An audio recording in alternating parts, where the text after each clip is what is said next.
Confession has the power to heal wounds we never talk about, and on Tears and Truth, every story is a step toward healing. Backhand index pointing right. Don't forget to subscribe to our channel for more emotional journeys, real or imagined, that speak to the heart. Some love stories don't end. They just stop, leaving echoes behind. My name is Rohan Mehta, and this story is not about the love I lost. It's about the love I never stopped carrying.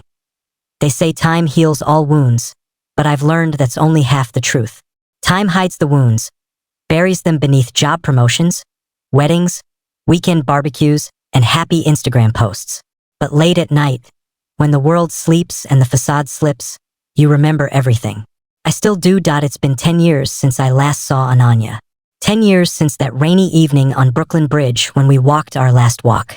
And every time I think of her, I hear the soft clink of her silver anklet, the one she wore without fail, like it was part of her soul. We met when I had just moved from Pune to New York. I was 26, fresh into a consulting job, trying to balance American efficiency with my Indian values. She was 24, born and raised in New Jersey, but carried her Tamil roots in her laugh, her cooking, and in the way she'd stop to light a diya every Friday. We met at a holy event organized by the South Asian Student Association at NYU. I wasn't a student, but my roommate dragged me there. The moment I saw her, her face covered in colors, her eyes sparkling with mischief, I knew something in my world had shifted. We didn't fall in love instantly. No, it was the slow burn. The kind of love that sneaks up on you through midnight chai conversations, shared playlists, and "Did you eat?" texts. It was love that looked like weekend grocery trips and fights about Netflix shows. She wanted to be a writer, not a best-selling author, just someone whose words meant something. "I want to write the way old Bollywood songs make you feel," she once said, hugging her knees on my couch. Nostalgic, timeless, and she did. Her blog, Coffee and Karma, slowly gained followers. She wrote about love, identity, diaspora pain, and healing. And many nights when she couldn't sleep, she'd lie with her head on my chest and whisper, "Promise me, Rohan, if anything ever happens, you won't stop chasing your joy." I always promised. But I never kept it. We were together for 4 beautiful years. Our parents, hers more than mine, were skeptical.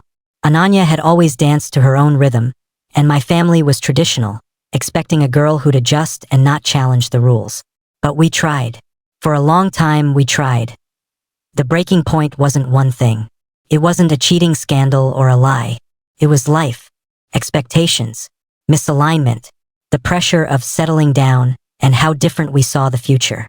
She wanted to return to India to write a book about women in rural Bihar. I wanted to pursue my MBA and settle permanently in the US. In one night, sitting across from each other in a small Indian restaurant in Jackson Heights, she quietly said, "Maybe this is where our paths split, Rohan. Maybe we were a beautiful chapter, not the whole book." I didn't argue. I should have. The last time I saw her, she turned around at the foot of the Brooklyn Bridge, wind in her hair, anklet jingling faintly. She gave me the smallest smile and whispered, "Don't forget to be happy." She left for India 3 days later. And I stayed behind with the ghost of everything we were. You'd think the hardest part would be the goodbye. It wasn't. The hardest part was learning how to live in a world where she no longer existed, not dead, not angry, just gone. I still had her number saved. I still had her favorite kurta tucked at the back of my closet because she had left it behind during a sleepover and never took it back. I still had her blog bookmarked, though it hadn't updated in years. Life, ironically, didn't pause. I got my MBA, landed a job in Chicago, then another in Seattle. I smiled at colleagues, dated casually, even got engaged once. But no one ever truly measured up. She was always the benchmark. It's not that I was comparing them intentionally. But how do you explain to someone that the way they cut their apple doesn't make you ache the way she did? How do you tell someone that they're perfectly kind and sweet, but your heart is still buried in another time zone, with a girl who smelled like jasmine and read you Rumi under the stars? My fiancée back then, Sarah, was a great person. Intelligent, funny, dependable. But I remember the night we went out to a fusion Indian restaurant, and a Tamil lullaby played in the background. My fork froze halfway to my mouth. My heart clenched, and I felt like Ananya had just walked past me, leaving behind that familiar breeze of sandalwood and longing. Sarah noticed. She didn't say anything then, but that night, lying beside me. She whispered, "You're in love with a ghost, aren't you?" I didn't deny it. A week later, she gave me back the ring and said, "I hope you find your peace. And if not peace, at least closure." But closure is a myth. You don't close doors that never fully opened. You don't burn photographs that live in your soul. You just adapt. Years passed. I traveled for work: London, Bangalore, Singapore. I got older. My parents started hinting again. "There's a nice girl in Delhi, Rohan. Her father is in pharmaceuticals. You two could talk." I smiled, nodded, dodged. And then, last December, something unexpected happened. That I was in Chennai for a conference. 3 days of networking, data sheets, and soulless hotel buffets. On the last evening, I decided to skip the formal dinner and wandered into the city instead. The air was warm and salty. I walked without aim, ending up at a second-hand bookstore nestled between two fruit stalls. It was the kind of place Ananya would have adored. And then I saw it. A paperback with a familiar script on the cover. Ashes and Anklets by A. Subramanian. My heart knew before my brain caught up. I bought it, rushed to a cafe, and devoured the dedication page. To the one who taught me how to love gently, and to walk away bravely. I couldn't breathe. My hands trembled. She'd written the book, the one she dreamed of. And it wasn't about women in rural Bihar, it was about us. Masked in metaphor, tucked between fiction and poetry, but unmistakably us. That night, I sat in my hotel room, crying harder than I had in years. She remembered me. She wrote me into permanence. But she never reached out. Not once. The next morning, I woke up with the book still open on my chest, my fingers clutching its spine like it might vanish if I let go. I hadn't dreamt it. Her words were real, printed, bound, published. A piece of her was out in the world, breathing and speaking. And for the first time in years, I wanted to speak back. I sat at the small hotel desk, pulled out the hotel notepad, and wrote her a letter. Not an email, not a WhatsApp message. A real letter, the kind Ananya would have loved. Old-fashioned, honest, vulnerable. "Dear Ananya, it's been a long time. Too long. I saw your book last night. At a corner bookstore in Chennai, of all places. I wasn't looking for it. Or maybe I was, in that quiet way people search for things they're too scared to admit they need. Your words gutted me. In the best way. I don't know if you meant for me to read it. Maybe you wrote it for yourself. Maybe for someone else. But I felt you in every sentence. You once asked me to promise that I'd chase joy, no matter what. I lied. I haven't been joyful. I've been successful, productive, organized. But joy? That left with you. I've missed you in all the smallest moments. Sunday mornings when the light falls just right. When I hear a Lata Mangeshkar song in a taxi. When the air smells like the first rain. I tried to move on. I did. But maybe some loves aren't meant to be overwritten. Maybe some are meant to echo forever. I hope you're well. I hope your dreams didn't break you. And I hope your anklet still sings when you walked. Rohan. I stared at the letter for a long time. I didn't have her address. I had no idea where she lived, or if she was even still in India. She had no public social media. Her blog was inactive. The book was published under a small indie label. No agent, no contact details. But I kept the letter. I folded it carefully and tucked it into my wallet, where it still lives, creased, softened by time, but untouched. Sometimes I think the letter wasn't meant to reach her. It was meant to unburden me. Because here's the thing. When someone you love vanishes without anger or blame, they become immortal in your mind. You can't hate them. You can't forget them. They linger in everything that's left unsaid. That's the worst kind of loss. Not death, not betrayal, just absence. Quiet, unexplained, and endless. And the world keeps spinning, unaware that you're walking around with a heart that beats to a song only one person ever knew. 3 months after I found her book, I got an invitation to speak at a panel in Mumbai, a last-minute replacement for a colleague who dropped out. I wasn't thrilled about going. I was tired, emotionally frayed, and the idea of returning to India again, after everything I just stirred up, made my chest tighten. But I went. I told myself it was work, that I'd keep my heart closed this time, that I wouldn't go walking into dusty bookstores hoping to see her handwriting on a shelf again. The panel was hosted at a cultural center in Bandra, near the sea, and halfway through the Q&A, someone asked a question that made me freeze. "Hi Rohan," the young man said. "You mentioned storytelling and memory. I'm curious. How do you process stories that never got closure?" I blinked. Stories that never got closure. I thought of that letter, still in my wallet. I thought of a girl who used to trace constellations on my back with her fingers, whispering Sanskrit shlokas like lullabies that I didn't have a smart answer. I just said, sometimes we carry those stories with us forever. And maybe that's the point. Not everything's meant to be wrapped up neatly. Some people leave marks, not endings. The audience clapped, but I barely heard it. Later that evening, the organizers threw a networking mixer on the rooftop. I wasn't planning to stay long.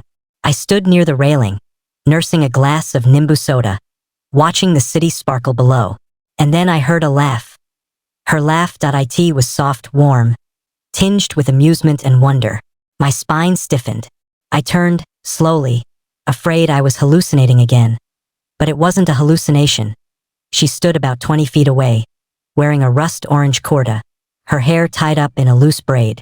She looked older, a little thinner, but her eyes were the same, still the kind of eyes that saw through the layers you pretend to wear. Ananya. I stood frozen. And then she looked up. Our eyes met. And she smiled. Not a dramatic movie moment. No running toward each other. Just a soft, knowing smile. Like she knew I'd find her eventually. Like she'd been expecting me all along. She walked over. I heard you speak, she said. Her voice just as I remembered. Gentle, deliberate. Closure, huh? I laughed nervously. I think I just got some.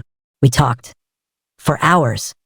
She told me she was living in Pune now, teaching writing workshops, working with young girls on storytelling and identity. She'd published 2 more books. Small print runs, mostly poetry. She hadn't married. Not because she didn't want to, but because she hadn't found what she once had again. People kept asking me why I was waiting, she said, sipping tea. But I wasn't waiting. I was just full. Like I didn't have space left to fall in love again. I understood. She hadn't reached out because she thought I'd moved on. She didn't want to interrupt my life, my career, my possible marriage. You always looked forward, Rohan. I didn't want to be the ghost who pulled you back. I pulled the letter from my wallet, unfolded it gently, and placed it between us. I never moved on, I said. I moved around, but I carried you with me. Her eyes welled with tears. We didn't talk about getting back together. We didn't make promises. We didn't plan a future. We just sat there. 2 people who had once built a universe together, now quietly orbiting again. Maybe that was enough. Maybe it always had been. It's been a year since that rooftop night in Mumbai. We didn't fall back into old patterns. We didn't book flights or change cities. We didn't romanticize what had broken us the first time. Ananya and I kept in touch, emails, a few calls. Sometimes we'd send each other lines of poetry or photos of the moon. Nothing daily, nothing consuming. Just tender echoes. She came to Seattle once for a writer's residency. We spent 2 evenings walking by the water, sharing memories without rewriting them. She met my friends. I met her silence, and it didn't hurt this time. It felt familiar, like a song that used to play in the background of a life I once knew. There was no affair, no dramatic reunion, no messy rekindling. Because sometimes, love doesn't need to be touched to be real. Sometimes it just is.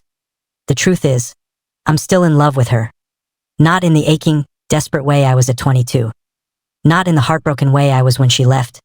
But in a quieter, deeper way that I love her like I loved the first sunrise I ever watched with my dad, or the smell of my childhood home after it rained, like a sacred thing, untouched by time.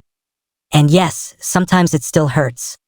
Like when I hear her favorite ghazal, playing in a cafe, or when I write something beautiful and want to send it to her first. But the pain isn't a wound anymore. It's a scar, a map of where I've been, a reminder that I once felt something pure, something worth missing. That I tell myself that's okay. We all have someone who never quite leaves us, someone who shaped the way we see the world, even if they didn't stay in ours. For me, that's Ananya. She doesn't belong to me anymore.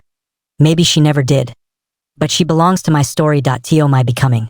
Sometimes I imagine a parallel life, one where we never broke apart, where we're living in a sunlit apartment, arguing about groceries, reading books on a shared balcony.